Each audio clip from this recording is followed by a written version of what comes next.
Hey, how's it going? Well, I thought I was going to have to do a lot more stuff before I got started. Oh, forgot to light my candle. Oh, well. Oh, well. I don't have the ones I like anyway.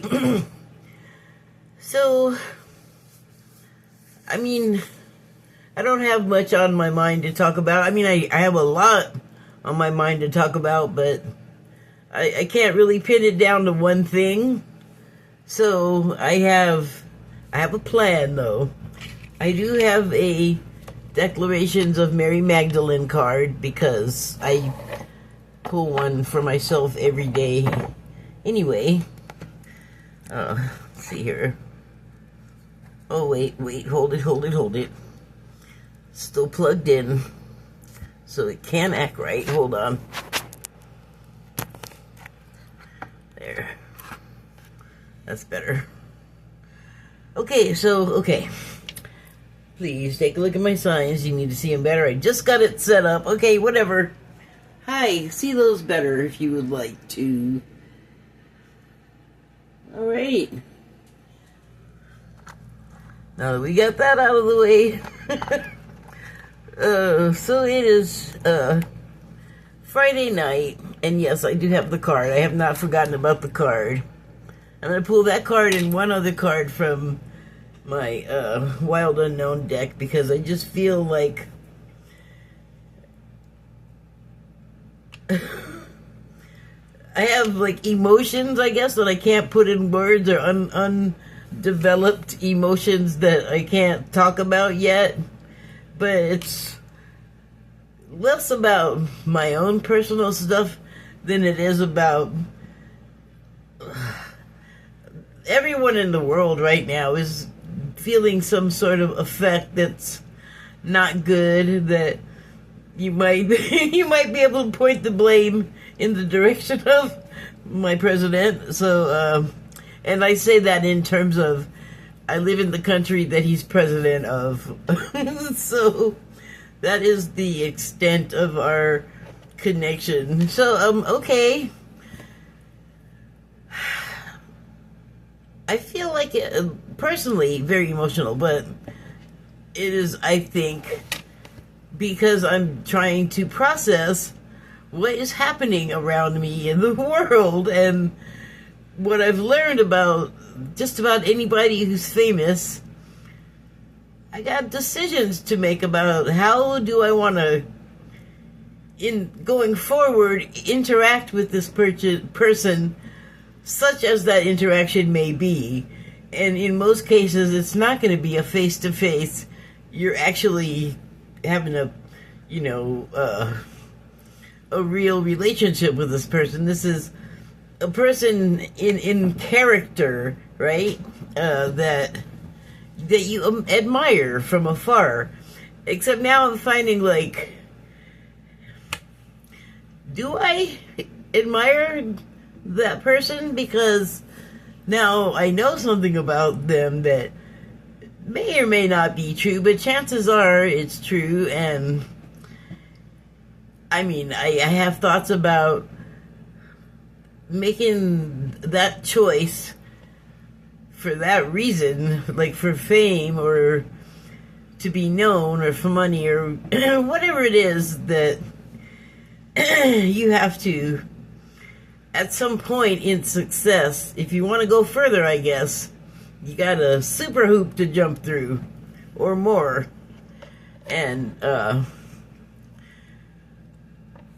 I mean, how do I feel about that? Well, in one way, it's none of my damn business, and in the other way, you're putting yourself in front of my attention, so I'm like, now I'm interested, or have a feel about it, or in one way or another. So, and then there's the cases where you're like, that person is doing what I want to do, so I'm going to learn how to do it like the way they did it until I get good enough to have my own way that's, like, I don't need to emulate anymore. But there are people out there that inspire the rest of us to do things that maybe until we came into contact with their material, their content, it didn't occur to us to to do it, or that, like, oh, like, I could do that myself. Like, it's kind of a leap from not even thinking about anything like that to deciding, hey, I'm going to be in a band. And then if your band hits and you play, like, all of the clubs and you get all of the publicity, it's kind of mind-blowing. Little personal aside, but that's all you need to know about that. But, you know, and it's like, I was just speaking to a good friend of mine, and on this very subject, and I was like, well, what do you do, though, when you realize this about, like, pretty much every prominent person or entertainer? There's a very good chance that they did something that compromised themselves in a way that I was taught that's not the way to do it. You know, I mean, I have like a religious background because my parents put me in religious school, so I learned about bargains with the devil, and apparently entertainment purposes only, I guess, but apparently that's what people are doing, allegedly. So I don't know how metaphoric that is, but I have feelings on the whether or not it's metaphoric. I think it both is and is not metaphoric, because the meaning is absolutely what it sounds like, but what's unbelievable about it is, well, we don't make the other half of that connection, but what the other half of a connection like that is, in the case of this, where it's like low vibration, like demonic stuff, to where you have a mother that in some period where she's like out of her mind with fear and grief that her child is crushed in a car accident and she can somehow go out and lift the whole car. There's something there that I had a feeling, but I wasn't sure about. But I always felt like with the demon stuff, it was like intelligence is out there where we can't necessarily perceive them. And when I say out there, they could be like right there, like sitting there right next to you, literally saying stuff in your ear that if you're susceptible, you can hear it. And they can play upon your fears or your bad like impulses to go and do things that are unacceptable in the societal compact, like, you know, sexual assault or something like that. And so on the other end of that spectrum, there can be that mother. And so on that end, you have angelic entities helping you. And then on the other end, you have something that is, I mean, I guess maybe they're still angelic. They're just not holy. They're just, I don't know, not in good favor with the big boss, I guess you can say. Or that's our perception of it, because all of it has a place in the whole scheme of things. But anyway, you know, you're on the one end where you want to make that sale in exchange for something that you can't do without that particular type of help.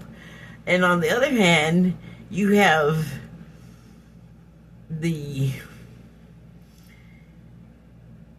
situation where you need the help and you maybe ask for it and you pray for it and you'll take it however it comes, and it's not at the expense of anyone else and it doesn't compromise you.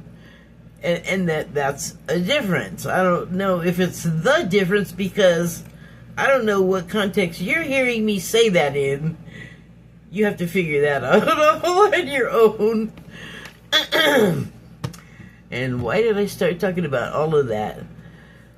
Oh, well, actually, choices, I guess, is what that's about. And both are an idea of, like, what world do you want to live in? On this end over here, I feel like it's the Salusa Secundus, the prison world, the pollution world, the world that's dark with just garbage and fear and destruction and toxins and waste, and it's just, God, how can life survive there? Miserably. And then there's fifth density, everything else, please. I mean, 6, 7? What is your choice? I'm gonna go for Lucky 7 over here. It sounds much more pleasant than Salusa Secundus. No, thank you. The people there are mean. I think there's a hierarchy situation. Oh, wait, I'm talking about that like that's a real place. It is if you read Dune by Frank Herbert. That's where I got that from. Anyway, I think that's what's on the table for us. I mean, you can enter this discussion from a lot of on-ramps, because everything is connected to this, regardless of whether or not it has to do with what I started off talking about. That whole we're all connected thing literally applies to everything, and we are all connected in ways that we don't understand what that connectedness means, like what it entails. And it's like, when I was talking to my friend, it's like, how do you, like, people have for a while have been trying to get others of us to wake up, and usually the approach is like they're mad at you and you did something wrong and you feel like a stupid bad dog or something because you're not awake to whatever they're like yelling at you about. And so I feel like when you're coming to someone with something that's unusual and it's just not the regular kind of stuff you're used to hearing, it doesn't just fit like the normal, safe narrative where you know what's going on and things make sense. This is stuff where things are not making sense, but they were not there because they just showed up. They're not there to a lot of us is because we're not tuned to perceive that stuff. We're not even thinking about it. We're nowhere near it. And that could be as simple as that sounds, as simple as like, just making someone aware of the idea that there's other dimensions, but it's like also right in this same dimension we're in, like invisible to me. There are ancestors around. There's whoever was historically in this physical geological location, however many centuries or whatever decades before I showed up here. Like, there's echoes of things. There's lights and stuff coming, like my hands are throwing off energy as I'm waving them carelessly around like laser guns. I don't know where the other end of that shot is going. I'm careless about it because I'm not really seeing it or thinking about that being the case. But it's interesting. I've since learned that that is a thing that happens to all of us because we possess power that we don't even realize. And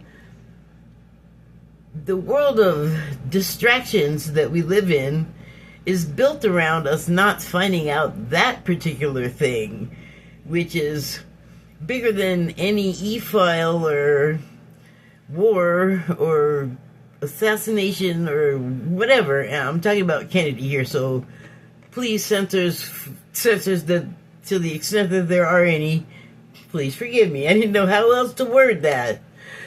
But the world has so much more going on than is visible to many of us, and part of the blindness is ignorance to the idea that what I just said, like if you didn't understand that that was something that is real, then you just learned something new and added a whole new dimension, if you will, to their understanding of the world around them. And I'm talking about stuff like light, God, what do you call it? Like the difference between just seeing regular right now and seeing in the dark. Like ultraviolet rays, or boy, I'm just not coming up with my words good, but do you see where I'm going? Like grades of light, like if you can see in ultraviolet or in the dark, or all of the other words that I can't remember of light in between.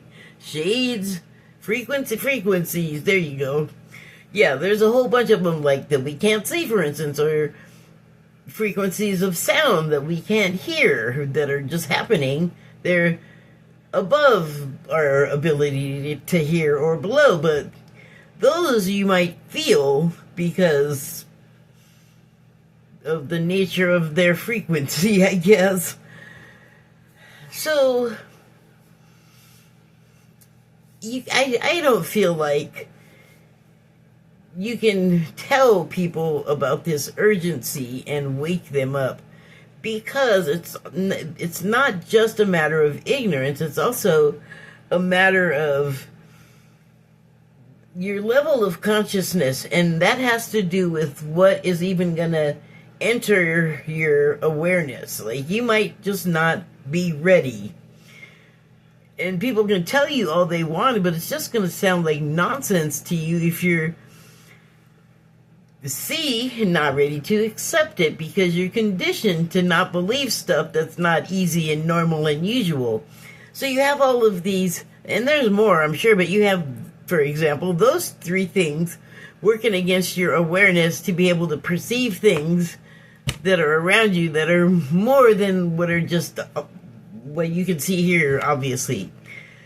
I am also limited in that way, although every once in a while some bit of weirdness will like enter my field of vision, and that's always fun. I'm like, whoa, okay, what was that? Wow, awesome. Again, more, but the consciousness thing too. So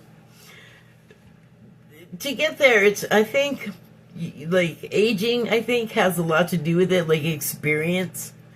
Just that you've been around long enough to understand that there are many degrees, many layers, many sides. All of those could represent different parts of something that looked one way one time, and then, I don't know, 10 years goes by and you look at the thing again and it's like, it looks completely different to you. You feel different, it feels different, it is different, you are different. That's what happens with time and experience. and the difference is, in this case, your consciousness level is given the information and experience it needs to level up and then activate new stuff, new things to learn, new ways to perceive and consider things, and you will find yourself going to places, thinking about things, for example, that you never would have considered, but you wouldn't even maybe allowed yourself to think about, or allowed it to enter your head, because that can't be real. No way would that happen. But, all of the things happen with the passage of time, I think, is the marker that changes your ability to raise your consciousness level. It's more than just like flipping a switch or paying a fee. Like, all kinds of things contribute to your being able to raise your consciousness. Does that make sense? I know it feels like that came out a little convoluted. And then So I had like that kind of stuff on my mind, and then I just felt like I have like a bunch of my geodes here because I just had this feeling of like, oh yeah, the breaking open, because that was a sensation I felt like I was having when I was having my awakening. But I don't think we have to worry going back to awakening other people. Like, we don't have to worry about that. Like, if they're not there with you, then, you know, it's not like you're on another planet. You can still interact with that person, but they're just going to have a different experience, and that's always the case, you know. And eventually, they will come along. Like, everyone does this particular thing in their own time.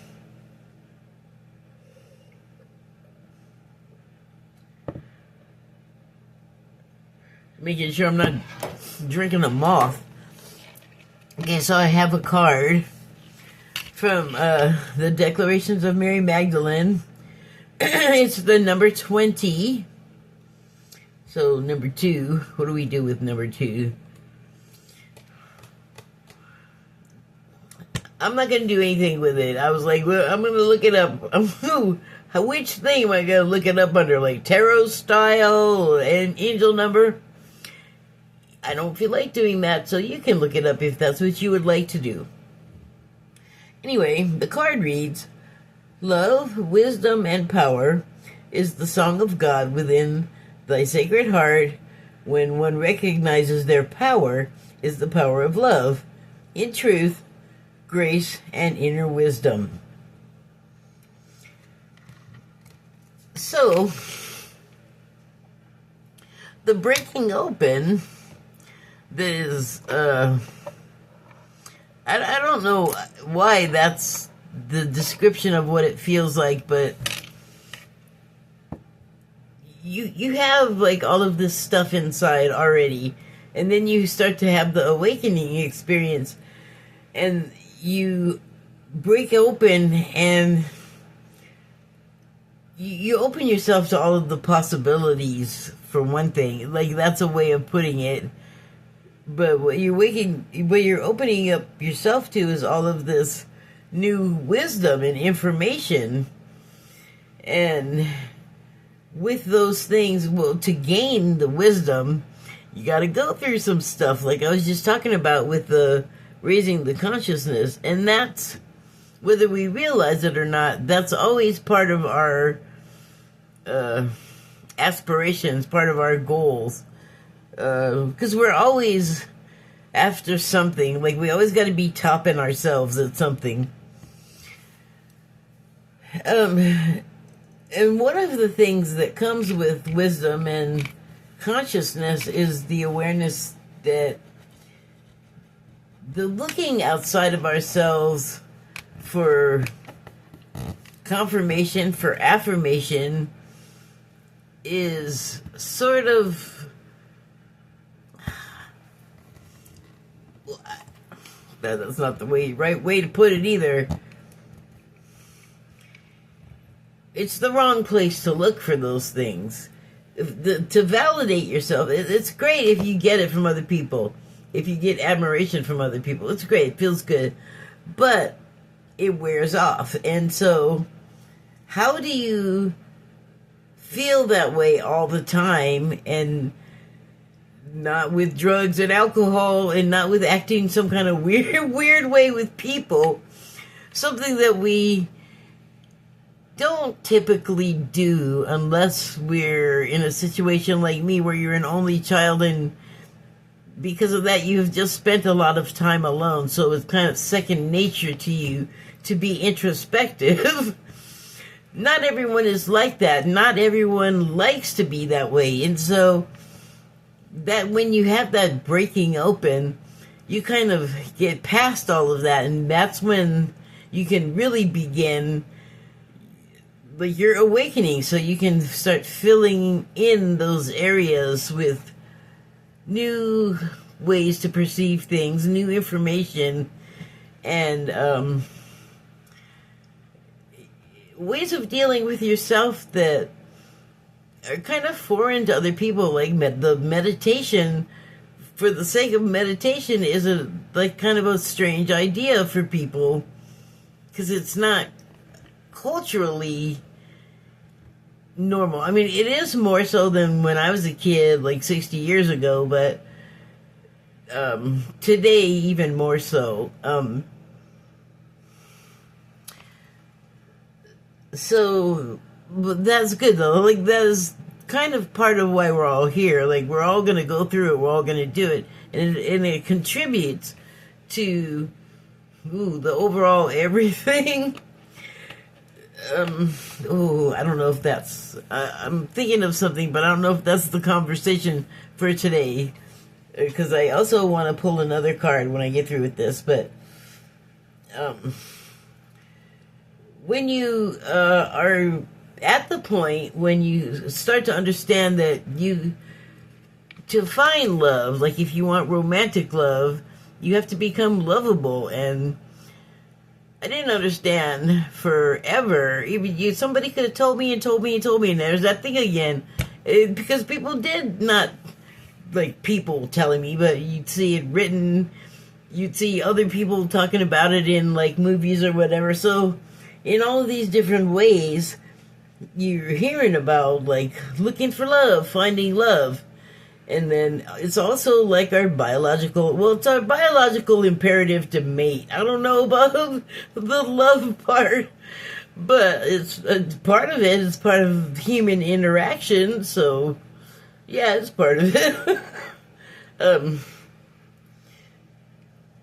But when you look within and find wholeness and completion within yourself, to the point where you've forgotten all about looking for romantic love, because the need for it that you had before, and that need is probably what kept you from attaining it in a healthy way. Like, you could probably still scratch that itch, but were you, like, is the person going to remember your name and your phone number the next day, or were you just a hit and run? You could go through years of that. I didn't, because I'm not promiscuous. Okay, that was maybe... I didn't need to say that last bit, but I wasn't. On both counts, I wasn't. So, but...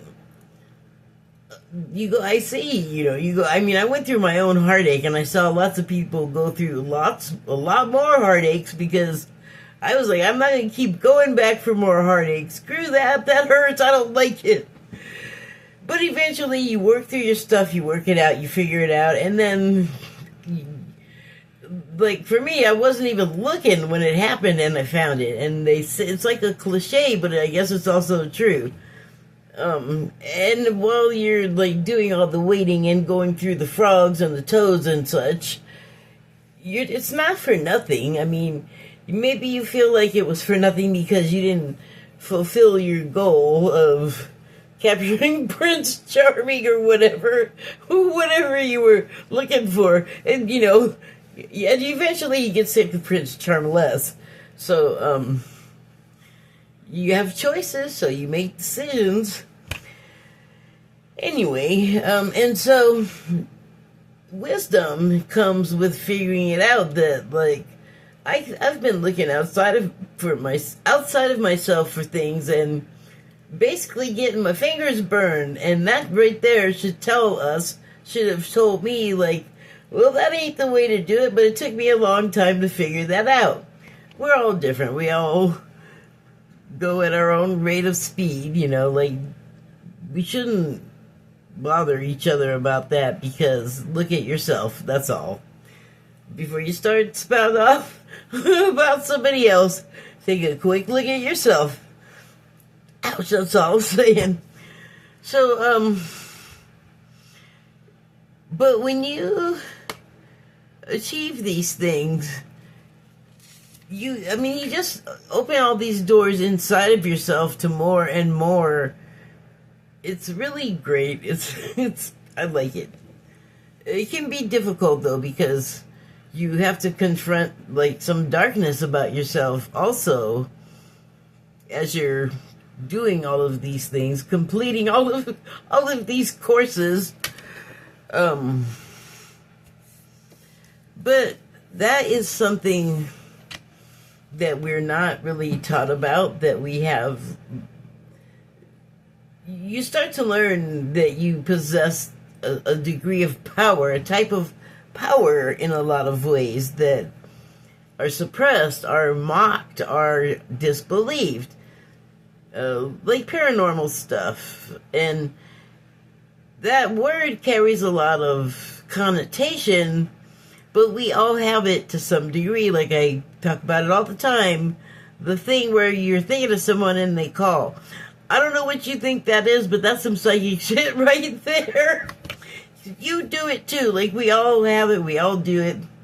So all of that, it's the devil stuff. Get out. Everybody can't be doing it and everybody also be the devil. I mean, if everybody's doing it, everybody's the devil, then who are you running around scolding people? Like, people that have those talents and abilities can do evil things, but so can people that don't have them as pronounced, you know, and or don't have a modicum of control or a degree of control over them, you know, and that's like a consciousness thing too, where like, can you even let that into your catalog of stuff where it's acceptable that you believe in it? Like, you don't have to have it. You can, but can you accept that it's a thing that happens? Calm down, me. Calm down. But that's the kind of things we sort of put in front of us, and we're like, we don't even think about it. Like, well, so many times I'll say something to someone, and I know that most of the time, what I'm going to say is not going to be accepted or believed. And it's like, you know, I know in some cases where something happened and it didn't just happen to me, and it's a thing, and there's a whole world of people that believe in the paranormal stuff, that have had those experiences, and yet you're just going to be all, no, I don't think so. Like, well, that's good for you. Keep doubting it, because they love to mess with the doubters, the other side, the invisible ones. So, anyway, what was I saying? But yeah, love, wisdom, and power is the song. Love, wisdom, and power is the song of God within thy sacred heart. When one recognizes their power, is the power of love in truth, grace, and inner wisdom. So the last bit, I mean, like, if you're like lovey-dovey with someone, you want to treat them with love, truth, grace, and inner wisdom. You don't want to be terrible. You don't want to be all possessive and, you know, restrictive and violent and weird. Like, I don't want that. I don't know. I know no women that have said they want that, okay? Earlier, I was thinking about these young men that are like groypers and incels or whatever, and they'll make these pronouncements like, women just want to get beat up, and they just want their asses kicked, and they just want to be R-worded, and I'm like, cite your source. Who says that? Who talks like that? I have never met any, I've never even heard of a woman that said anything like that, and it's like, they're talking to each other, but can the information get through that that's BS? Can it just be added to the information, please? Because it's just ludicrous. But I think there are a lot of us that have actually broken open, and they are going to say nope about all of this. Like, even the breaking open, they will attribute it to something other than it being awakening. I'm trying to get the wild unknown cards. Ugh. The animal spirit. The wild unknown animal spirit. Whatever, these ones. That was fast.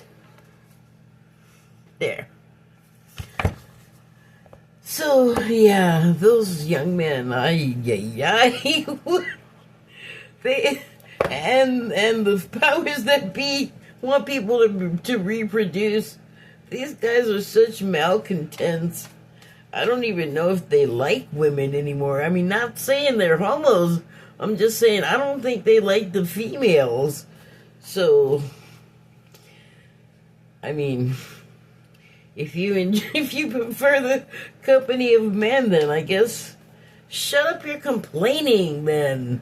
Stop making weird, mean pronouncements about people that you basically want nothing to do with from the sound of your talking. Silly young men. I don't know what you want. I don't know what you need. I'm not a shrink. I don't know if that's going to help either. I don't know what the heck. I don't know what's going on with them people. Uh-oh.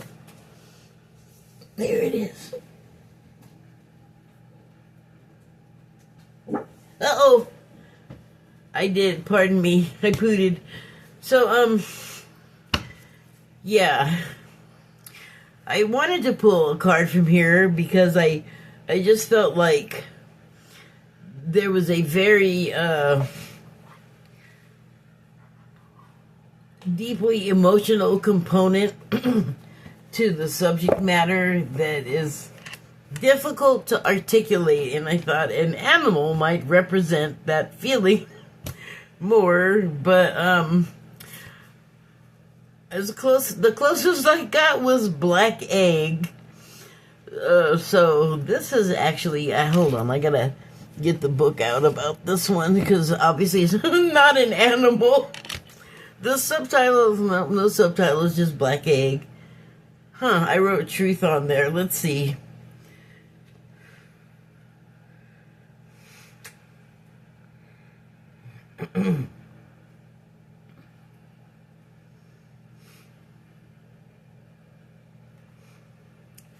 Sure, I think that's the first one. Oh. They're the spirit cards with the silvery O indicates that this is, rather than an animal card, it's a spirit card.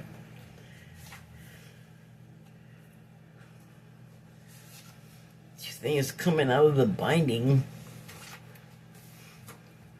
That's too bad. I mean, it's not like I'm over here flipping through the pages so hard all the time that it's making the bearing mess up. But I think it just dried up and golden egg.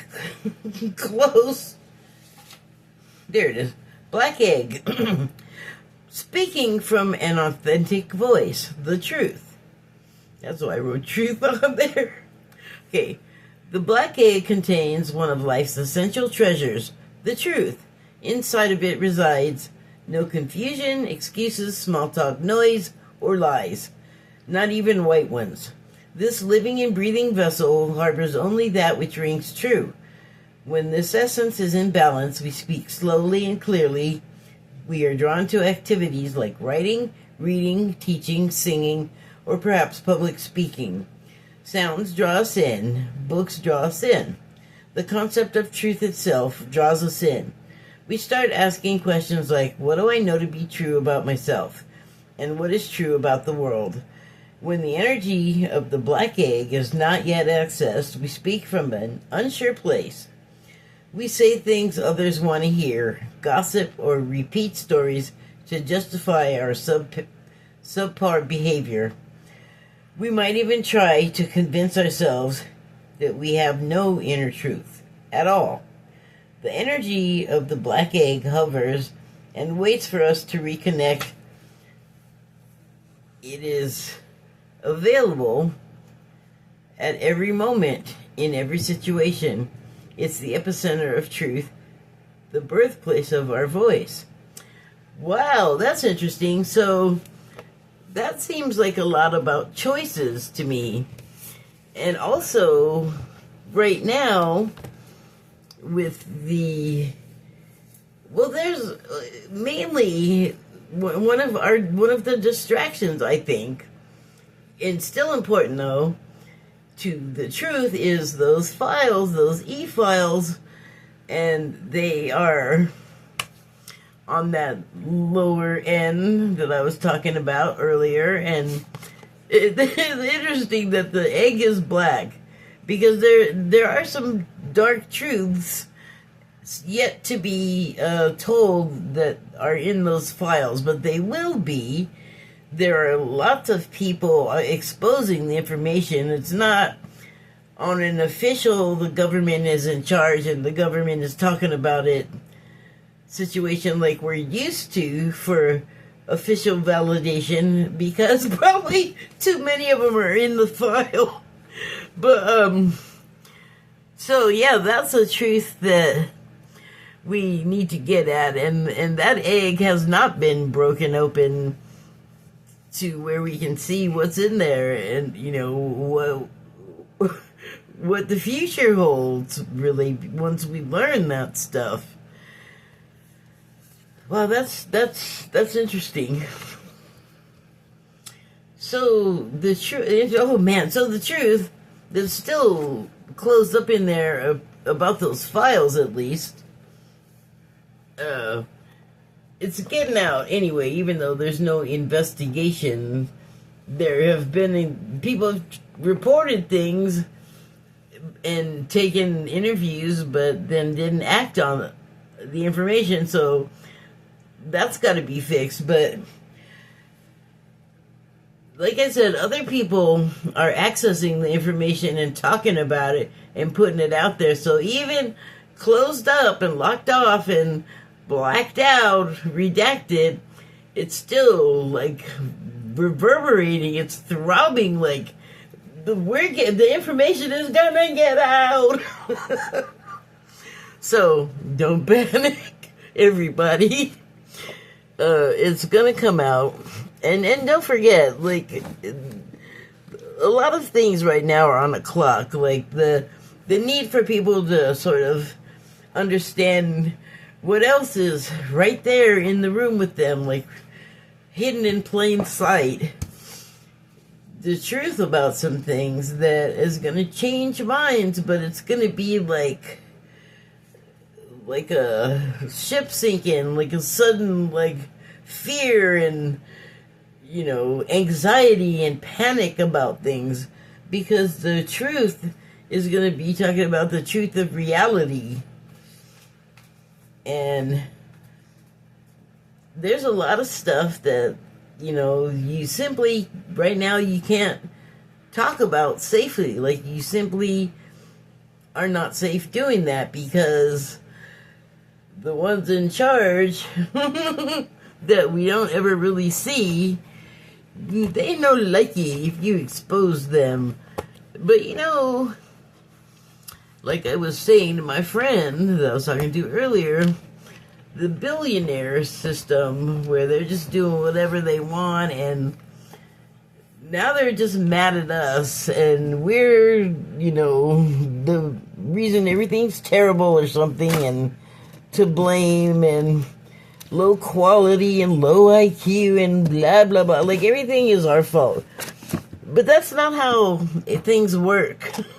When everything's connected, either everybody has a degree of responsibility, or, you know, some people took on the responsibility of being the black eggs, of being the rotten eggs, to being the problem people, because in the grand scheme of things, that's one of the teeth of the cogs of the turning of the events of the reality. It's very convoluted. And to even try to, like, work that into your sort of, this is how things go, this is how I recognize things are supposed to be, this is how things always were. Hi, sorry, but we're having changes.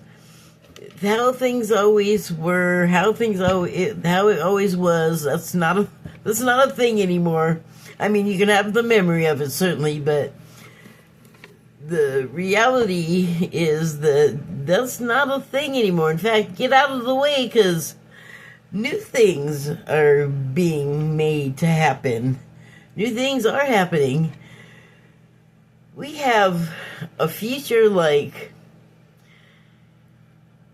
I don't know, God, how do I describe this? Have you ever seen, do you know what a storyboard is, like, for a movie? A storyboard is sort of like a comic strip of the plot of the movie, and they block it out in the style of a comic book. Like, there's frames, and there's action, and there's characters, and there's dialogue, all inside the frame, inside the, just like in a comic book, inside a square or a rectangle. You know what a comic book looks like. So yeah, I got a vision of a big, giant, really long storyboard stretching out on a path over, like, as far as the eye can see, like, to the horizon. And they're all of the panels, the squares, all of them are empty. All of them are blank. The future is yet to be written. Thank you and good night. Boop, boop, boop. Bye.